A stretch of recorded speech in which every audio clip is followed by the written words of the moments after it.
தாலேலோ ஓ தாலேலோ. கபார் sir, rules படிக்கலையா நீங்கள்? ஸோ வணக்கம் நேர்களே, நான் உங்கள் ஆர்ஜே பிஷாத். ஸோ இப்போ தான் அந்த சேனலுக்கு ஃபர்ஸ்ட் தடவை வாரீங்கன்னா மறக்காமல் சப்ஸ்கிரைப் பண்ணுங்கள், லைக் பண்ணுங்கள், ஷேர் பண்ணுங்கள். இந்த வீடியோ உங்களுக்கு பிடிச்சிருந்தா கமெண்ட் பாக்ஸில் கமெண்ட் பண்ணுங்கள்.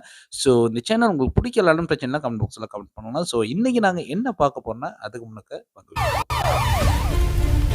இன்னைக்கு நாங்கள் என்ன பார்க்க போகிறோம்னா பாலா இயக்கத்தில் அருண் விஜய், ரோஷினி, சமுத்திரகாணி, மிஸ்கின் இப்படி பல பிரபலங்கள் நடித்த வணங்கான் படத்துடைய ரிவ்யூ தாங்க பார்க்க போகிறோம்.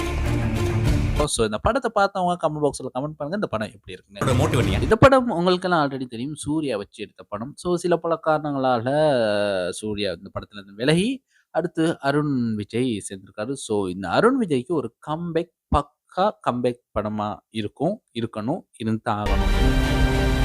ஸோ அவ்வளோ அழகா சும்மா வேற லெவலில் நடிச்சிருக்காருங்க அந்த படத்துல. ஸோ இந்த படத்துடைய கதை என்ன பார்க்க போறோம்னா, இவர் வந்து கன்னியாகுமரியில் ஒரு டூரிஸ்ட் கைடுக்கு ஒரு ஹெல்ப்பராக வேலை செய்கிறாரு நம்ம அருண் விஜய். ஸோ இவங்களுக்கு ஒரு தங்கச்சி ஒன்று இருக்கு. ஸோ இவங்க ரெண்டு பேத்தையும் சின்னதுலேருந்து வளர்த்துட்டு வராங்க ஒரு பாட்டி. இதில் என்னன்னு கேட்டால், இந்த படத்தில் வந்து காதும் கேட்காம வாய் பேச முடியாத ஒரு கேரக்டர்ல நடிச்சிருக்காரு அருண் விஜய். அது எப்படி நடிச்சாரு, எங்க ட்ரைனிங் பண்ணாங்க, என்னம்மா நடிச்சிருந்தான்னு தெரியல. சும்மா அப்படி ஒரு உண்மையான ஒரு காது கேட்காதவோ வாய் பேசவங்க எப்படி இருப்போம் அப்படி இருந்துச்சுங்க. ஸோ நேச்சுரலாக இருந்துச்சு இந்த படத்தை பார்க்கும்போது. ஸோ தியேட்டரில் பார்க்கும்போது இவரோட ஒரு ஒரு செய்கையாக இருக்கட்டும், இவருடைய ஒரு எமோஷனலாக இருக்கட்டும், அழுகையாக இருக்கட்டும், பக்கா வேற லெவல் வேறு. என்ன எறிந்தலுக்கு பிறகு குற்றம் 23 அதுல கொஞ்சம் நல்லா இருந்துச்சு. ஸோ அதுக்கப்புறம் ஒரு கம்பேக் ஒன்று கொடுத்துருக்காருன்னா இது இந்த படம். ஸோ பாலா சார் பற்றி உங்களுக்கு நிறையவே தெரியும். ஒரு கதையை எடுத்துக்கிட்டா ஒரு எமோஷனலாக கொண்டு வந்து கடைசியில் இந்த படம் இப்படி நடந்துக்க கூடாதே ஒரு லெவலுக்கு கொண்டு போய் ஸ்டாப் பண்ணி வச்சிருப்பாரு. இதில் அவருடைய படங்களாக இருக்கட்டும், சேதுவாக இருக்கட்டும், அதுக்கப்புறம் நான் கடவுள், அதெல்லாம் ஒரு பக்கா ஒரு வேற லெவலுங்க. ஸோ நிறைய பேர் நினைக்கிற மாதிரி தான் பாலா சார் இந்த மாதிரி படங்கள் நீங்கள் தொடர்ந்து எங்களுக்கு தந்துக்கிட்டு இருக்கணும்னு. ஸோ வாங்க கதைக்குள்ளே போகலாம். அருண் விஜய் பொறுத்த வரைக்கும் இந்த படத்தை பொறுத்த வரைக்கும் ரொம்ப கோவக்கார ஆளு. ஸோ எங்க தப்பு நடக்குதோ அதை தட்டி கேட்கிறவர். ஸோ இதெல்லாம் பார்த்துக்கிட்டு இருந்தவங்க இவர் ஒரு பொறுப்பான ஒரு கொண்டு வரணும்னு சொல்லி ஒரு ஆதரவற்ற ஒரு இல்லத் ஹோம்ல வந்து ஒரு செக்யூரிட்டியா போறாங்க. நடக்கிற பெண்களுக்கு ஏற்படுகின்ற ஒரு அபியூஸ்களை எப்படி தடுக்கிறாரு, இது தாங்க கதை. இது எப்படி போய் முடியுது, இது தடுத்தாரா இல்லையா, இவங்க காதல் ஒன்று சேர்ந்துச்சா, அதுக்கப்புறம் தங்கச்சி இவங்க என்ன ஆனாங்க, இதுதான் இந்த படம்.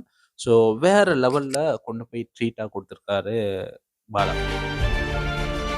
ஸோ இந்த கிளைமேக்ஸில் நீங்கள் பார்க்கும்போது உங்களை அறியாமையே நீங்கள் அழுதுருவீங்க. அப்படி ஒரு கிளைமேக்ஸை வச்சிருக்காரு. ஸோ நிறைய பேர் போய் பாருங்கள். கிளைமேக்ஸ் என்ன நான் சொல்ல மாட்டேன். ஸோ கதை ஸ்மூத்தாக நகர்ந்தது. எது எது எங்கெங்கே தேவையோ பாடலாக இருக்கட்டும், ஒன்று அப்படி அப்படி ஒரு இது இந்த சீன் முடிஞ்சா இதுதான், இந்த சீன் முடிஞ்சா அடுத்து அடுத்து என்ன நடக்க போகுதுன்னு தெரியாமல் ஒரு கியூரியாசிட்டியாக இருந்துச்சு. ஸோ வேற லெவல் ஒரு கம்பேக் கொடுத்துருக்காரு அருண் விஜயில் பாலா சார். ஸோ பாலா சாரை பொறுத்த வரைக்கும் ஒரு கதையை எடுத்துக்கிட்டா அந்த கதைகளுக்கு நம்ம மூழ்கியே ஆகணும். மியூசிக்கை பொறுத்த வரைக்கும் பேக்ரவுண்ட் மியூசிக், சாம் சிஎஸ் உங்கள் எல்லாத்துக்கும் தெரியும், பக்காவாக கொடுத்துருக்காரு. அதுக்கப்புறம் ஜிவி பிரகாஷ் பாடல்களாக இருக்கட்டும், அந்த பாடல்களை வந்து எனக்கு பிடிச்ச பாடல் இந்த 2 பாடல் தான் பிடிச்சமான பாடல். ஸோ உங்களுக்கு எந்த பாடல்னு கமெண்ட் பாக்ஸில் கமெண்ட் பண்ணுங்க.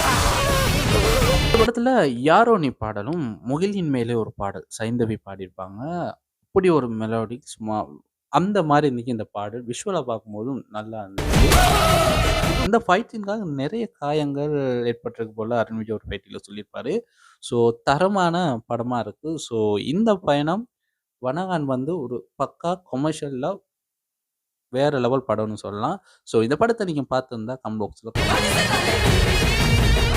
ஸோ இந்த படத்துடைய நெகட்டிவ் பொறுத்த வரைக்கும் நெகட்டிவ் வந்து அவ்வளோ மிச்சமாக இல்லை. அந்த ஊனமுற்றவர்களை கொஞ்சம் அவர் நார்மலாக ஒரு யூஸ் பண்ணுறது அப்படி தான் நான் கடவுளிலும்.